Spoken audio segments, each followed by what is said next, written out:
Don't do it. You will have watched it already. Abortion's worse than slavery. Well, I don't care if this hurts your feelings. Facts. I don't care. Abortion is the #1 worst human rights issue that has ever happened on American soil. Damn, preach, queen. It's crazy. So on first watch, there are a number of things I'd imagine you might be saying right now. What? Why?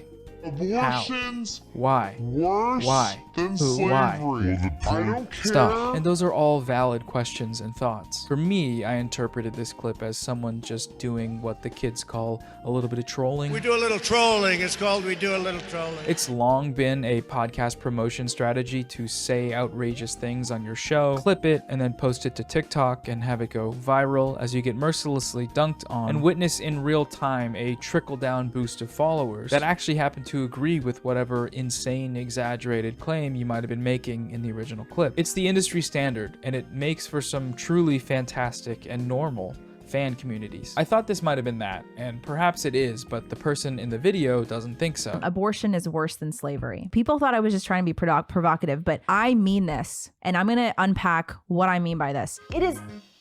I know what she's going to say by this. I know what she's going to say. I mean, it's like not even new. That's the worst part. This is what's offensive about this take is not the take itself. It's the fact that it's been said time and time again. You have to believe a couple things. You have to believe that abortion is murder, okay? And pound for pound, if you believe abortion is murder, there's like millions of fucking babies being murdered every year. Babies are innocent lives. And that, you know, it's worse than like fucking the Holocaust, stuff like that, you know what I mean? A million times worse than slavery. Abortion is a million times worse than slavery ever was and ever will be.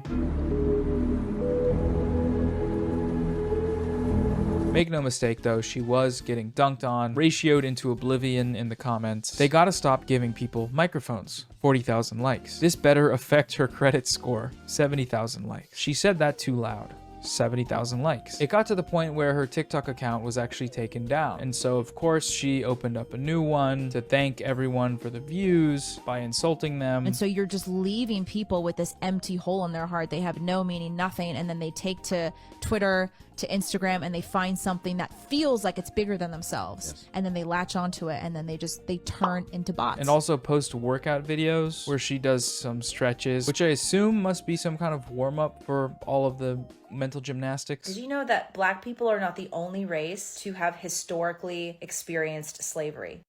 I mean, this is like...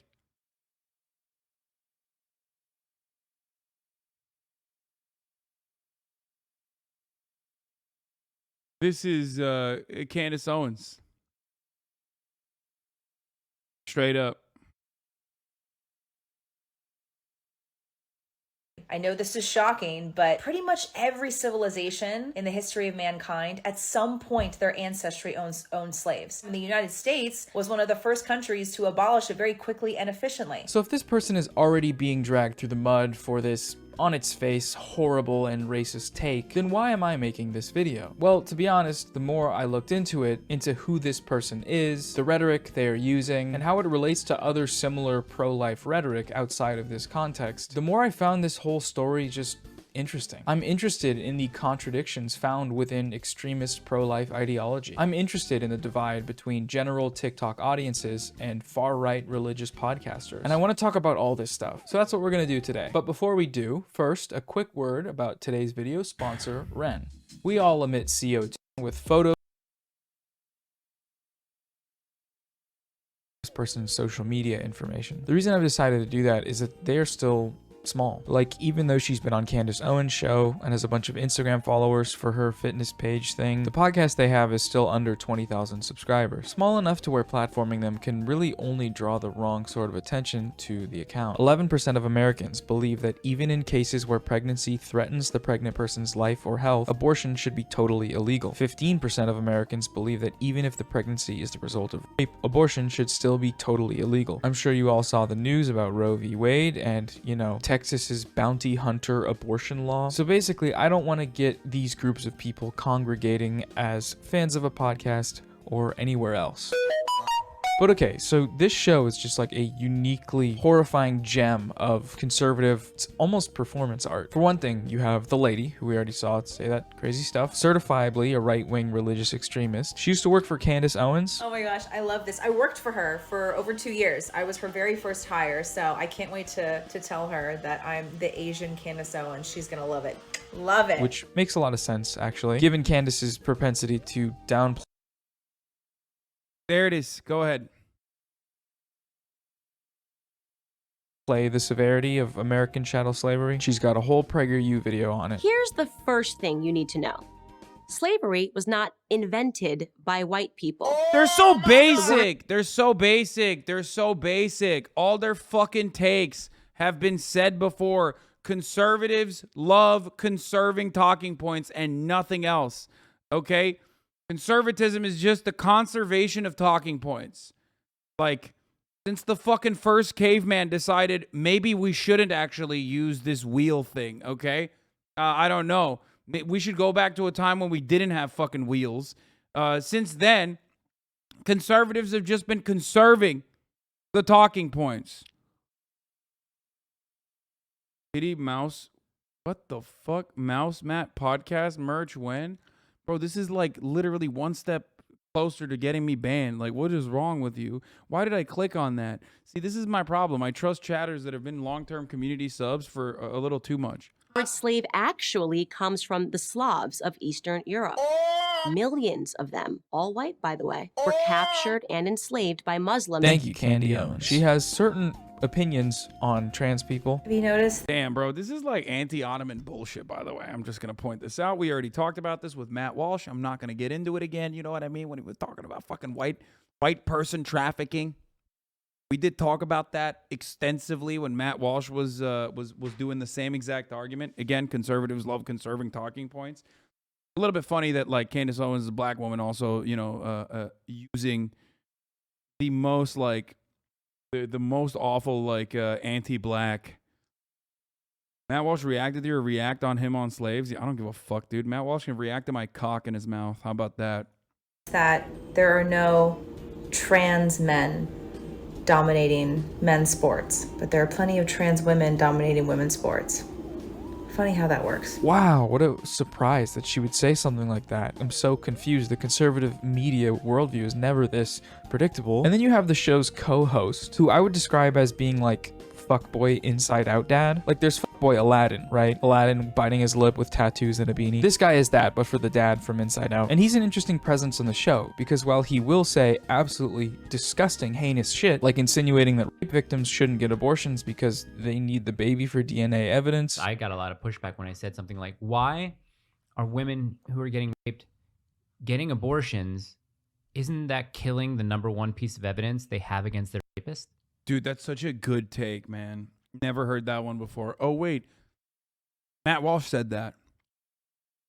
It's just like, it's, again, conservation of talking points. I heard it before. It's boring, okay? At first, when I heard it, I thought, wow, that's new and unique. But no, it's not new or unique. Matt Walsh said it first, plus you're white, plus L, plus ratio. But also, you know, there's a concept called rape kits. You know what I mean? The baby is not the only evidence for when you're raped. I don't know. No. Maybe that's just me. But I feel like there are, you know, millions of untested rape kits out there. Backlog of them. As a matter of fact, maybe you should work on that if you want to solve rape. Some of the rape crimes. Anyway, yeah. Dude, it's just, look, here's the thing, okay? Conservatives can only get away with this shit because there are so many fucking idiots out there, especially in their communities, okay? Tyler Spark, thank you for the 50 big ones. Holy shit. Like, this is the dumbest fucking take. This is just a stupid take, okay? From start to bottom, or from start to finish, top to bottom. This is just a dumb guy's take. Like, hey, the only way, isn't that evidence? Like, you're hiding evidence? It's like, dude, you're a fucking idiot. You're an absolute fucking moron.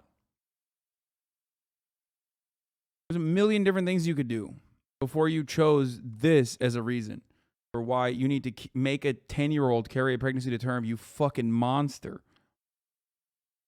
You dumb if you think all conservatives think this is smart. No, there's plenty of conservatives who are just malicious, okay? I know. But the entire point is that, like, this guy can get away with saying dumb shit like this because most of the audience is equally as dumb. They don't even fucking think about it one step beyond the talking point. They just go around and repeat it. And that's why they're so easy to fucking destroy. It's so easy to fucking shit on them. It's so easy to undermine their arguments and belittle them. Why? Because they don't even think about the fucking talking point beyond what he just said.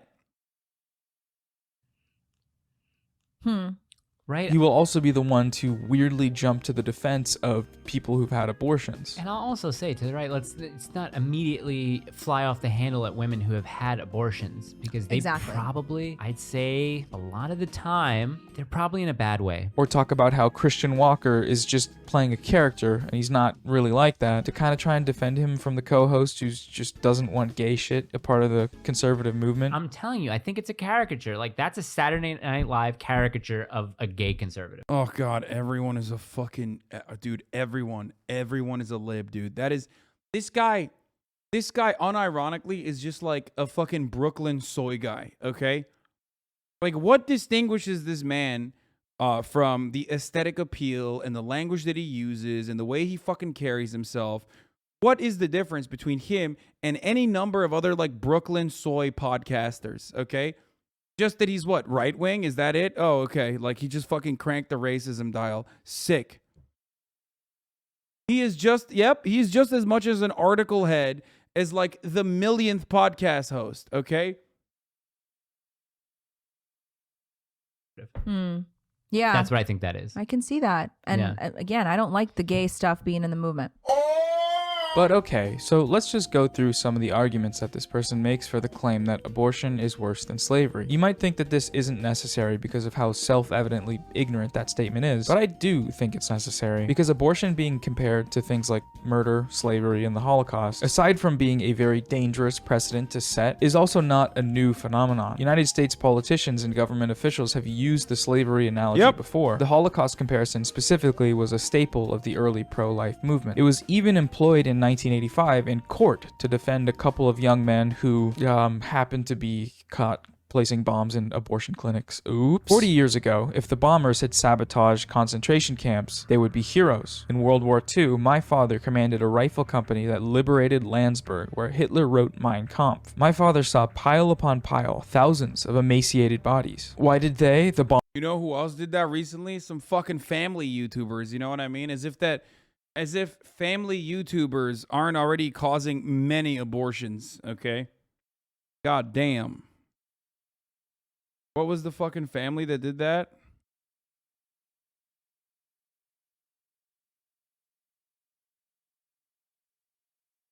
The LeBriant family, whatever. Bombers do it because our Supreme Court, in its omnipotence, says we can kill as long as we're nice about it. This is the type of rhetoric that is used to justify violence against abortion clinics, abortion rights activists, and people who have gotten abortions. And as much as I really want to just laugh at how insane this take is, I do feel like I just should dig a little deeper, just for this. I think it's actually really useful to say that abortion is worse than slavery because it really forces people to think.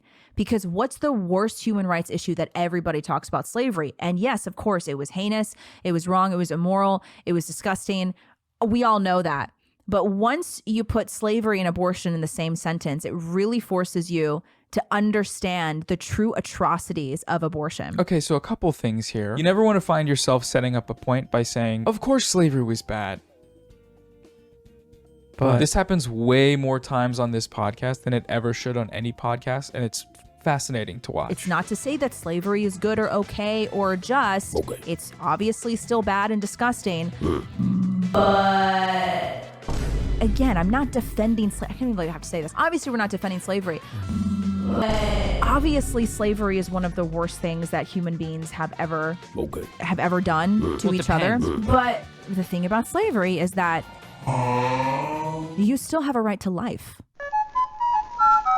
So to the idea that making this comparison somehow forces people to understand the true horror of abortion, we have to ask, is that really what happens when you do this? I mean, we saw the comment section, right? Those tens, maybe hundreds of thousands of people, did they seem to be going through some epiphany about the ethics of abortion when she made the comparison? Are they beelining it to the Daily Wire subscription page thanks to her uniquely effective rhetoric? No. Of course not. They were doing the opposite, likely just shocked and appalled at the ignorance of the statement. And can you really blame them? When she earnestly makes this comparison, what she's doing is undermining and whitewashing the uniquely horrific atrocity that was American chattel slavery. She's implying that enslaved black people and aborted fetuses are the same thing, and that there's no difference in the morality of the forces which have created their situations. Never mind the fact that American slavery was a permanent and heritable institution based upon your race that was carried out for the economic gain of the white masters, and that abortion is an often necessary procedure to protect the health and well-being of the person getting one. No, these two things are the same because one life equals one life, and that's all that matters. Another probably worse thing is that in doing this, she is also implicating people who've had abortions as being morally equivalent or worse than slave owners, and that's just not great, you know? Hey, that 10-year-old rape victim that had to cross state lines to get an abortion a few weeks ago, thanks to laws that you happen to promote, she was actually doing a slavery. Worse, even. When I tell people that vaccine mandates are worse than the Holocaust, or that Trump having the election stolen from him is worse than a million 9/11s, it really helps them understand, you know? They say, wow, they must have been really actually bad then. Like, no, none of that is what's happening here. One of the reasons why abortion is even more heinous than slavery is because the person ending your life is the one person that you rely on. I can't even say this without getting emotional. As opposed to slavery, where the person enslaving you, it's nothing personal, you know? They're not your family, they're not your relatives. It's just some white guy. He doesn't have any, it's not his, it's his business, you know? Come on. What are we talking about? What are we talking about? This once again posits the intentions of the person getting the abortion as being to literally murder their own child, as opposed to like taking a pill to get rid of this like weird little axolotl guy. Because as we know, the vast majority of abortions take place in the first trimester. It's just very silly. And you know it's very silly, but I feel like I still have to just mention it. Maybe Media Matters one day will start taking our clips out of context and call me a slavery apologist. Stop killing babies. Nobody has to take you out of context to call you a slavery apologist. I can do it right now. Watch. You're a slavery apologist. You said multiple times that abortion is worse than slavery. And then you said you have empathy for people who have abortions. Doesn't that mean we ought to extend this empathy to the slave owners too? I mean, the acts they committed were, according to you, no worse than the pregnancy terminations. So what's up? Were they brainwashed by big slavery? Well, this is why I say the abortion industry preys on vulnerable women. Like, my heart breaks just as much for most of those women. Yeah. Again, not the ones out there with the not a human yet Right, written on their stomach. yeah. But the women, there's so many women, Full aesthetics. Thank you for the 5 of the subs. millions of women who have been preyed on by the predatory abortion industry, which is propped up and funded by the federal government. And my heart breaks for these women because they don't know what an abortion is. They don't know what they're getting themselves into. And they are coerced many times and bullied into ending the life of their own child. Yeah. And that is traumatic, truly Terrible. traumatic. It's terrible. Also, there's no evidence of this notion that people are being propagandized en masse to get abortions. The most commonly cited reasons for getting abortions are 74% of people saying that caring for a baby would interfere with work, education. Yeah, it's propagandas, dude. People are like, oh, damn, abortions seem pretty fucking pog. Can't wait to get impregnated so I can get an abortion going. Or ability to care for dependents. Younger women reported being unprepared for the transition to motherhood, and older women cited their responsibility to dependents. So there is no Marxist plot to get everyone to get abortions, and there is no hoes being hoes agenda. The fact that we have millions of babies murdered in the womb just because hoes want to hoe. And implying otherwise just Bro, like, is her goal to just be the most annoying fucking person on the right? Like, I don't know. I don't know what's going on. It's just like, it unironically feels like she is like, she's just annoying. Like, I'm not even mad at what she's doing. I can't get past the fact that she's like just kind of a dud. You know, "Ugh," like doing like the weird ass faces and shit.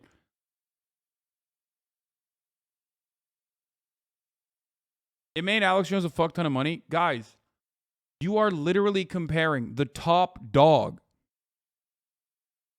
to some fucking random person who's not even doing a good job. Alex Jones has been at it for fucking 30 goddamn years. Alex Jones is actually charismatic, whether you appreciate what he's doing or not. Obviously, no one appreciates what he's doing if you have a fucking brain cell. But, like, he is a legitimately entertaining person. He's creative, he's entertaining. He has, like, you know, he has psychotic takes all the fucking time. But, like, this person is just repeating basic PragerU talking points while making weird fucking faces. You don't like what he's doing? You like how he does it? Yeah.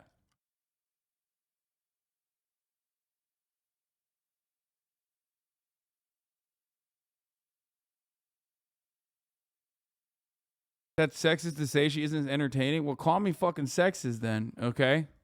Demonstrates ignorance on the reasons for why people get these and what this system does for people. Another argument that gets made here is that because the phrase life, liberty, and the pursuit of happiness was written by the founding fathers in that order, this means that it was some kind of intentional chronological checklist of morality. The right to life, liberty, and the pursuit of happiness.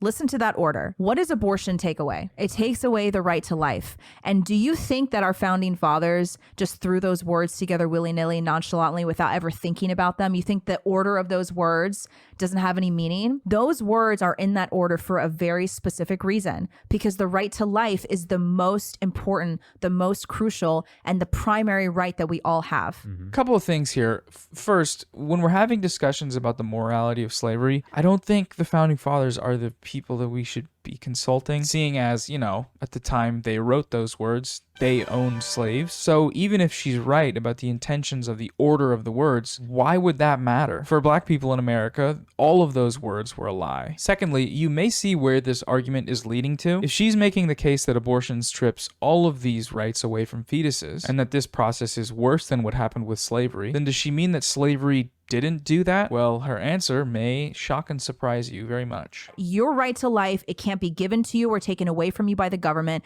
That is a God-given right.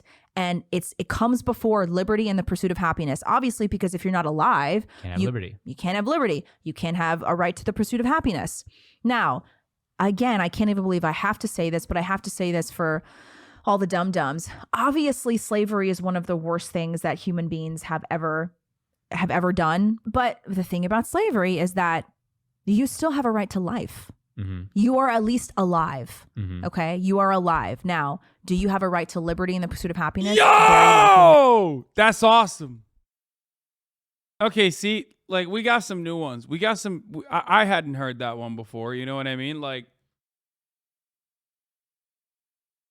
that's crazy. This is, hey, let me just say something, okay? Antinatalists defeated. Oh, I'm sorry. Are you, did you go to school? Did you learn philosophy? Did you become an antinatalist? Guess what, sweaty? Fucking owned, okay? Destroyed. She just said, no, you're wrong. And destroyed your fucking worldview, okay? New take unlocked. Actually, it's not a new take. I just went back into the fucking library of content in my brain, in my broken brain, and realized that Steve King made a similar take comparing abortion to slavery and said that at least, you know, you could be, if you were a slave, you could see the sun shine and the sun set. So, yep, I was wrong. It's not even a new take. Steve King said that. Remember when he was a fucking seated representative? Okay. Holy shit, your brain is fucking destroyed from watching too much conservative content. Yeah, exactly.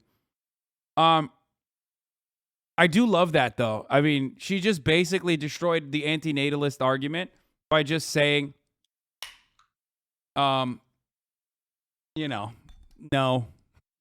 Being alive against your will and being enslaved for your entire life, raped, all of that is significantly better than, you know, the decision that you did not even make.